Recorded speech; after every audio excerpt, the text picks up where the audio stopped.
Hello students, welcome to my channel educational galaxy. तो हम class 9 science का chapter 1 already complete कर चुके हैं। आज हम इस वीडियो में क्लास 9 साइंस एनसीईआरटी बुक का chapter 2 is matter around us pure start करेंगे। तो बच्चों, जैसा कि हमने चैप्टर 1 को टॉपिक्स में डिवाइड करके टॉपिक वाइज पढ़ा था, सेम हम इस चैप्टर को भी टॉपिक में डिवाइड कर चुके हैं। इस चैप्टर को भी मैंने 4 टॉपिक्स में डिवाइड करा है और हम अब टॉपिक वाइज पढ़ेंगे।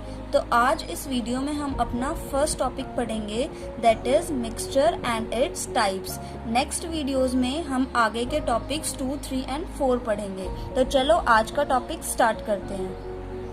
तो हमने चैप्टर 1 में पढ़ा था मैटर क्या होता है, anything that has mass and occupy some space. हमारे आसपास जितनी भी चीजें हम देख पा रहे हैं वो ज्यादातर मैटर ही होती हैं, क्योंकि उनका कुछ ना कुछ मास भी है और वो कुछ ना कुछ स्पेस भी ऑक्यूपाई कर रही है। अब जो हमारे आसपास जितनी भी चीजें हैं, इनको हम 2 कैटेगरीज में डिवाइड कर सकते हैं। जो हमारी फर्स्ट कैटेगरी होगी वो होगी प्योर एंड सेकेंड होगी इम्प्योर। ये दोनों वर्ड्स तो हमने अपने डेली लाइफ में बहुत ही बार सुने होंगे कि ये चीज़ बहुत प्योर है, ये इम्प्योर है। जैसे कि आजकल लॉकडाउन चल रहा है तो लोग घर में अलग अलग तरह की डिशेस बना रहे हैं और कहते हैं क्योंकि हमने ये घर पे बनाई है तो ये प्योर है, बाहर की मिलावट से दूर है, हम घर में बना रहे हैं, प्योर खा रहे हैं। लेकिन एक जो नॉर्मल इंसान है, कॉमन पीपल है, और एक जो साइंटिस्ट है, दोनों के लिए प्योर की डेफिनेशन सेम नहीं है। जो एक कॉमन पीपल है उसके लिए प्योर का मतलब सिर्फ ये है कि मिलावट से दूर, इसमें मिलावट ना हो, शुद्ध हो, तो वही प्योर है। जबकि एक साइंटिस्ट के लिए प्योर मतलब होता है कि वो सिर्फ एक ही तरह के पार्टिकल से मिल करके बना हो। फॉर एग्जाम्पल, अगर हम मिल्क की बात करें, हम पहले एक आम इंसान से पूछें कि जो मिल्क है क्या ये प्योर है या फिर इम्प्योर है, तो वो क्या कहेगा, अगर इसमें पानी मिला दिया तो ये इम्प्योर है, लेकिन अगर इसमें हमने दूध का पाउडर, पानी जैसी चीजें नहीं मिलाई तो ये प्योर है। लेकिन एक साइंटिस्ट के लिए एक आम आदमी का कहा हुआ प्योर मिल्क भी इम्प्योर हो सकता है। हो सकता क्या है, होता ही है। क्यों?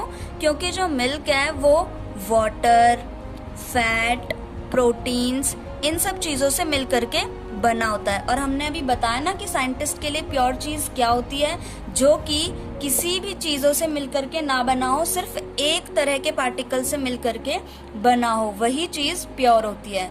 तो एक और एग्जांपल हम देखते हैं मैटर का, जिसे कि हम सोचते थे कि प्योर है, लेकिन साइंस की लैंग्वेज में एक्चुअल में वो प्योर नहीं होता। सी वाटर को अगर हम देखें, समुद्र का पानी, तो ये 2 चीजों से मिलकर के बना होता है, सॉल्ट प्लस वाटर।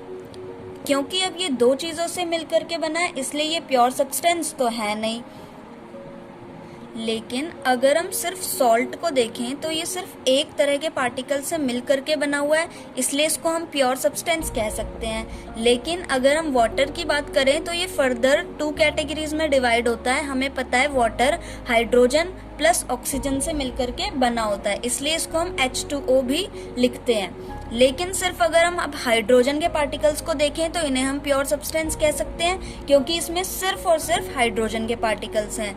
वहीं अगर हम ऑक्सीजन की बात करें तो ये भी अब प्योर सब्सटेंस है, तो इसे भी हम प्योर सब्सटेंस कह सकते हैं। लेकिन ये पूरा जो बना है, अलग अलग प्योर सब्सटेंसेस को मिक्स करके जो एक चीज बन गई है, इसे हम क्या कहते हैं, मिक्सचर। मिक्सचर क्यों? क्योंकि ये मिक्स होके बना है ना अलग अलग प्योर सब्सटेंस के पार्टिकल से, इसीलिए हम इसे मिक्सचर कहते हैं। तो अब हम मिक्सचर की डेफिनेशन लिख सकते हैं कि मिक्सचर क्या होता है। Mixtures are constituted by more than one kind of pure form of matter. Mixture एक से ज्यादा प्योर फॉर्म ऑफ मैटर से मिलकर के बने होते हैं। अब मिक्सचर को हम फर्दर 2 कैटेगरीज में डिवाइड कर सकते हैं। मिक्सचर के 2 टाइप्स होते हैं, होमोजीनियस एंड हिट्रोजीनियस। अब इन दोनों को समझने के लिए भी हम एक छोटा सा एग्जाम्पल ले सकते हैं। सपोज हमारे पास एक ग्लास में पानी है, इतना हमारे पास वाटर है।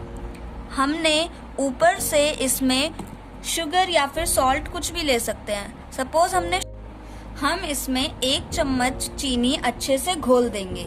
घोलने के बाद क्या हमें चीनी के पार्टिकल्स और पानी के पार्टिकल्स अलग अलग दिखेंगे? नहीं, हमें तो वो अलग अलग दिखेंगे ही नहीं, हमें तो वो एक जैसे लगेंगे। तो ऐसा मिक्सचर जिसमें दो तरह के पार्टिकल्स आपस में डिसॉल्व हो जाएं और हमें नेकेड आइज से दिखाई भी ना दे, उन्हें हम कहते हैं होमोजीनियस मिक्सचर। अब हेट्रोजीनियस मिक्सचर का एक एग्जांपल ले लेते हैं। सपोज हमारे पास एक ग्लास फिर से पानी है और हमने इसमें इस बार ऐड करी सैंड, हमने इसमें रेत ऐड करी। यहाँ तक हमारे पास इसमें पानी था। अब सैंड हम जब ऐड करेंगे तो हम उसे अच्छे से डिसॉल्व कर पाएंगे। क्या वो सैंड अच्छे से डिसॉल्व हो जाएगी वाटर में? अगर हम 1-2 मिनट के बाद देखें तो क्या हम सैंड और वाटर के पार्टिकल्स में डिफरेंशिएट कर पाएंगे कि ये पानी अलग दिखाई दे रहा है और सैंड अलग दिखाई दे रही है? ऑफ कोर्स यस, हमें पानी अलग दिख जाएगा और रेत नीचे बैठ जाएगी अलग से। तो ऐसे मिक्सचर जिसमें कि दोनों पार्टिकल्स अलग अलग हमें दिखाई दें, उन्हें हम कहते हैं हेट्रोजीनियस मिक्सचर, जब अच्छे से डिसॉल्व नहीं हो पाते। एक चीज और, जो होमोजीनियस मिक्सचर होते हैं इनका यूनिफॉर्म कंपोजिशन होता है। यूनिफॉर्म कंपोजिशन क्या होता है? यूनिफॉर्म कंपोजिशन मीन्स, इसको हम सिंपली एक एक्टिविटी से भी समझ सकते हैं। सपोज हमारे पास ही पानी का ग्लास है जिसमें शुगर अच्छे से ऐड है। हम इसको 2 पार्ट्स में डिवाइड करें, ऊपर का पानी एक कटोरी में डाल लें और नीचे का पानी एक कटोरी में डाल लें, तो हम देखेंगे कि दोनों ही कटोरी में हमें जो शुगर की क्वांटिटी है वो सेम लगेगी। इसी को हम यूनिफॉर्म कंपोजिशन कहते हैं। अब हेट्रोजीनियस मिक्सचर में अगर हम सैंड एंड वाटर के मिक्सचर को 2 पार्ट्स में डिवाइड करें तो हम देखेंगे कि नीचे की तरफ सैंड के पार्टिकल्स ज़्यादा हैं जबकि ऊपर की तरफ कम होंगे। इसी को हम कहते हैं नॉन यूनिफॉर्म कंपोजिशन। एग्जाम्पल हम कुछ भी लिख सकते हैं। होमोजीनियस मिक्सचर में सॉल्ट एंड वाटर अच्छे से डिसॉल्व हो जाते हैं और यूनिफॉर्म कंपोजिशन होता है। हेट्रोजीनियस मिक्सचर में सॉइल एंड वाटर अच्छे से डिसॉल्व नहीं होते, दोनों पार्टिकल्स हमें अलग अलग दिखते हैं एंड नॉन यूनिफॉर्म कंपोजिशन होता है। तो बच्चों, हमारा आज का टॉपिक 1 कंप्लीट हुआ, मिक्सचर एंड इट्स टाइप्स। इसमें हमने क्या क्या देखा? सबसे पहले हमने मैटर को समझा, उसके बाद मैटर 2 तरीके के हो सकते हैं, प्योर एंड इम्प्योर। देन हमने प्योर की साइंटिफिक फॉर्म में डेफिनेशन समझने की कोशिश की। उसके बाद कुछ एग्जाम्पल्स को देखकर हमने मिक्सचर की डेफिनेशन बनाई। देन हमने मिक्सचर के टाइप्स पढ़े, that is homogeneous and heterogeneous mixtures, और उनमें डिफरेंस देखा। अब नेक्स्ट वीडियो में हम अपना टॉपिक नंबर 2 कंप्लीट करेंगे, जो कि है सॉल्यूशन, सस्पेंशन एंड कोलोइडल।